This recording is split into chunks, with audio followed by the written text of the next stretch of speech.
Municipal ఎన్నికల్లో ఎలాగైనా గెలిచేందుకు Congress party serious గా ఫోకస్ పెట్టింది. ఈ నెల 4వ తేదీ నుంచి CM Revanth Reddy, PCC chief Mahesh Kumar Goud జిల్లాలో పర్యటించనున్నారు. ఇప్పటికే పార్లమెంట్ నియోజకవర్గానికి ఇన్ఛార్జ్ గా మంత్రులను నియమించారు. మెజారిటీ మున్సిపాలిటీలు గెలవాలని సీఎం రేవంత్ రెడ్డి మంత్రులకు, పార్టీ నేతలకు దిశానిర్దేశం చేశారు. రెబల్స్ ను కట్టడి చేసి గెలిపించే బాధ్యత మంత్రులదేనని సీఎం రేవంత్ రెడ్డి ఆదేశించారు. 4వ తేదీ నల్లగొండ జిల్లా మిర్యాలగూడలో, 5వ తేదీన కరీంనగర్ జిల్లా చొప్పదండిలో, 6వ తేదీ నిజామాబాద్ జిల్లాలో, 7న రంగారెడ్డి జిల్లాలో, 8వ తేదీన వరంగల్ జిల్లా భూపాలపల్లిలో, 9న మెదక్లో జరిగే బహిరంగ సభలో CM Revanth Reddy, PCC chief మంత్రులు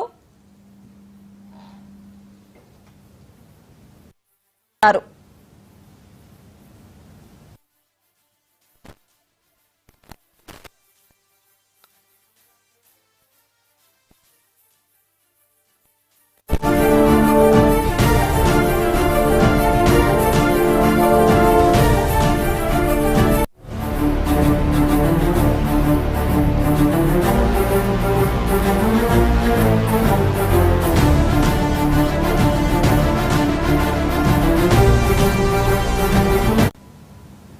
మున్సిపల్ ఎన్నికల్లో ఎలాగైనా గెలిచేందుకు కాంగ్రెస్ పార్టీ సీరియస్ గా ఫోకస్ పెట్టింది. ఈ నెల 4వ తేదీ నుంచి CM Revanth Reddy, PCC chief Mahesh Kumar Goud జిల్లాలో పర్యటించనున్నారు. ఇప్పటికే పార్లమెంట్ నియోజకవర్గానికి ఇన్ఛార్జ్ గా మంత్రులను నియమించారు. మెజారిటీ మున్సిపాలిటీలు గెలవాలని సీఎం రేవంత్ రెడ్డి మంత్రులకు, పార్టీ నేతలకు దిశానిర్దేశం చేశారు. రెబల్స్ ను కట్టడి చేసి గెలిపించే బాధ్యత మంత్రులదేనని సీఎం రేవంత్ రెడ్డి ఆదేశించారు. 4వ తేదీ నల్లగొండ జిల్లా మిర్యాలగూడలో, 5వ తేదీన కరీంనగర్ జిల్లా చొప్పదండిలో, 6వ తేదీన నిజామాబాద్ జిల్లాలో, 7వ తేదీన రంగారెడ్డి జిల్లా పరిధిలో, 8వ తేదీ వరంగల్ జిల్లా భూపాలపల్లిలో, 9న మెదక్లో జరిగే బహిరంగ సభలో CM Revanth Reddy, PCC chief మంత్రులు పాల్గొననున్నారు.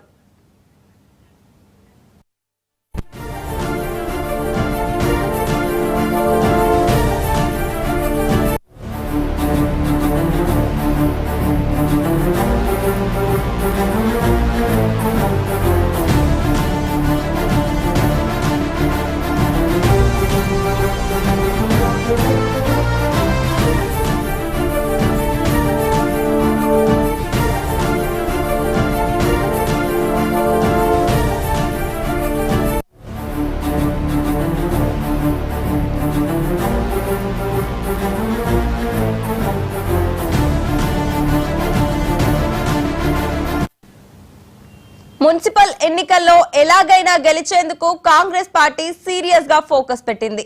ఈ నెల 4వ తేదీ నుంచి CM Revanth Reddy, PCC chief Mahesh Kumar Goud జిల్లాలో పర్యటించనున్నారు. ఇప్పటికే పార్లమెంట్ నియోజకవర్గానికి ఇన్ఛార్జ్ గా మంత్రులను నియమించారు. మెజారిటీ మున్సిపాలిటీలు గెలవాలని సీఎం రేవంత్ రెడ్డి మంత్రులకు, పార్టీ నేతలకు దిశానిర్దేశం చేశారు.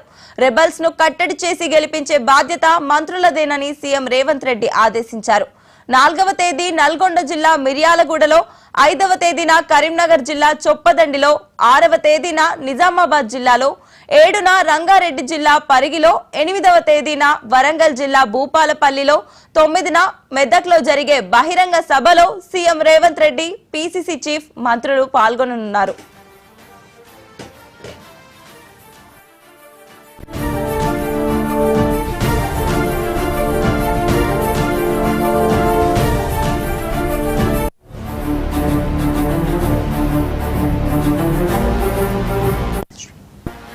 మున్సిపల్ ఎన్నికల్లో ఎలాగైనా గెలిచేందుకు కాంగ్రెస్ పార్టీ సీరియస్ గా ఫోకస్ పెట్టింది. ఇక ఇదే అంశానికి సంబంధించి మరింత సమాచారం మా సీనియర్ కరెస్పాండెంట్ శ్రీనివాస్ అందిస్తారు. శ్రీనివాస్, చెప్పండి.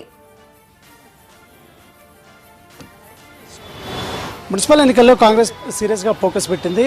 మెజార్టీ మున్సిపాలిటీలు గెలిపే లక్ష్యంగా కూడా ఆ పార్టీ పాల్గొతుందని చెప్పొచ్చు. ప్రధానంగా ఏదైతే 116 మున్సిపాలిటీలు, 7 కార్పొరేషన్లలో ఖచ్చితంగా కాంగ్రెస్ గెలవాలని కూడా సీఎం రేవంత్ రెడ్డి ఇప్పటికే దిశానిర్దేశం చేశారు. అయితే గ్రామ పంచాయతీల్లో గెలిచిన విధంగా కూడా ఈ మున్సిపాలిటీ ఎన్నికల్లో కాంగ్రెస్ గెలవాలనేది కాంగ్రెస్ అంటే సీఎం రేవంత్ రెడ్డి కూడా అంటే దృఢ సంకల్పంతో ఉన్న పరిస్థితి. ప్రధానంగా ఇప్పటికే ఏదైతే అన్ని మున్సిపాలిటీలకు సంబంధించి నామినేషన్ ప్రక్రియ పూర్తయింది. మరోవైపు ఇప్పటికే వార్డుల్లో కూడా ఒక్కొక్క వార్డుకు సంబంధించి 5 చొప్పున ఇట్లా రెబల్స్ నామినేషన్ వేసిన నేపథ్యంలో కూడా రెబల్స్ను బుజ్జగించే బాధ్యత కూడా అక్కడ పార్లమెంట్ ఇప్పటికంటే పార్లమెంటు ఉమ్మడి 17 పార్లమెంట్కి సంబంధించి కూడా 10 పార్లమెంట్లో ఇప్పటికీ ఇన్ఛార్జీలకు మంత్రులు నియమించారు. ఆ మంత్రులు ఆ బాధ్యత తీసుకోవాలి, రెబల్స్ను బుజ్జగించే బాధ్యతను కూడా సీఎం రేవంత్ రెడ్డి దిశానిర్దేశించారు. అయితే ప్రధానంగా ఈరోజు కీలక జూమ్ సమావేశం కూడా జరిగింది. ఈ జూమ్ సమావేశంలో కూడా దీని ఇన్ఛార్జి మీనాక్షి నటరాజన్తో పాటు పిసిసి అధ్యక్షుడు మహేష్ కుమార్ గౌడ్ కూడా పాల్గొన్నారు. సీఎం రేవంత్ రెడ్డి కూడా ఈ జూమ్ సమావేశంలో పాల్గొన్నారు. అయితే ఈ ప్రధానంగా ఈ అంటే 4వ తేదీ నుండి కూడా సీఎం రేవంత్ రెడ్డి జిల్లాల పర్యటన చేపట్టాలని కూడా భావిస్తున్నారు. అయితే ఉమ్మడి 10 జిల్లాలకు సంబంధించి ఇప్పటికీ 4వ తేదీ నల్గొండ జిల్లా మిర్యాలగూడలో బహిరంగ సభ సీఎం పాల్గొంటారు. అదేవిధంగా 5వ తేదీ కరీంనగర్ జిల్లా చొప్పదండిలో సీఎం రేవంత్ రెడ్డి పాల్గొంటారు. మరోవైపు 6వ తేదీలో నిజామాబాద్ జిల్లా రూరల్లో బహిరంగ సభలో సీఎం పాల్గొంటారు. అయితే 7వ తేదీ రంగారెడ్డి జిల్లా పరిగిరి సభలో కూడా సీఎం రేవంత్ రెడ్డి పాల్గొంటారు. అయితే 8వ తేదీ వరంగల్ జిల్లా భూపాలపల్లి, అదేవిధంగా 9వ తేదీ మెదక్లో జరిగే బహిరంగ సభల్లో సీఎం పాల్గొని దీనికి సంబంధించి మొత్తం 2 ఏళ్లలో ఏదైతే ప్రభుత్వం అమలు చేస్తున్నటువంటి సంక్షేమ పథకాలు కావచ్చు, అదేవిధంగా ఇటు ప్రతిపక్షాలు చేస్తున్నటువంటి ఆరోపణలపై కూడా ఈ సభలో ప్రధానంగా ఎజెండాగా తీసుకొని విమర్శించే పరిస్థితి ఉంది. అయితే ఇప్పటికీ రెబల్స్ని కట్టడి చేసే విధంగా కూడా ప్రధానంగా ఇప్పటికి రెబల్స్ అనేది హెడేక్ అయిపోయింది. మరోవైపు ఇప్పటికీ గ్రామ పంచాయతీ ఎన్నికల్లో గుర్తులు లేకుండా ఏదైతే కాంగ్రెస్ మద్దతుదారులు మెజార్టీ స్థానాలు గెలిచిన నేపథ్యంలో కూడా మున్సిపల్ ఎన్నికల్లో గుర్తులు ఉంటాయి కాబట్టి ఏదైతే పార్టీ గుర్తుతోటే పోటీ చేయాల్సి ఉంటుంది కాబట్టి ఖచ్చితంగా ఎక్కువ స్థానాలు గెలవాలి. 116 స్థానాల్లో 80% కాంగ్రెస్ కైవసం చేసుకోవాలని కూడా సీఎం రేవంత్ రెడ్డి ఏదైతే ఇప్పటికీ దిశానిర్దేశం చేసిన నేపథ్యంలో కూడా ఖచ్చితంగా ఆ దిశగా అడుగులు వేయాలంటూ కూడా సీఎం రేవంత్ రెడ్డి జూమ్ సమావేశంలో చెప్పారు. మరోవైపు దీనికి సంబంధించి బీసీకి సంబంధించిన కులగణన అంశంలో బీసీలకు 42% రిజర్వేషన్ అంశానికి సంబంధించి కూడా ఈరోజు జూమ్ సమావేశంలో కూడా చర్చకు వచ్చింది. మరొక వైపు ఎవరైతే టికెట్ ఆశిస్తున్నారో ప్రధానంగా అంటే టికెట్ ఆశించి రాని వాళ్లకు కార్పొరేషన్ పదవుల్లో అవకాశం కల్పించే విధంగా కూడా చూస్తామంటూ కూడా సీఎం రేవంత్ రెడ్డి చెప్పిన నేపథ్యంలో కూడా ఈరోజు కీలకంగా జూమ్ సమావేశం జరిగింది. మరోవైపు మున్సిపల్ ఎన్నికలపై సీరియస్గా ఫోకస్ పెట్టడం, ప్రతిపక్షాలు విమర్శిస్తున్నటువంటి విమర్శలు తిప్పికొట్టే విధంగా కూడా చూడాలని కూడా కాంగ్రెస్ భావిస్తుంది. ఈ క్రమంలో కూడా సీఎం రేవంత్ రెడ్డి సభలు 4వ తేదీ నుండి కూడా బహిరంగ సభల్లో ఉమ్మడి జిల్లాల్లో పర్యటిస్తారని కూడా చెప్పొచ్చు. Right, thank you Srinivas.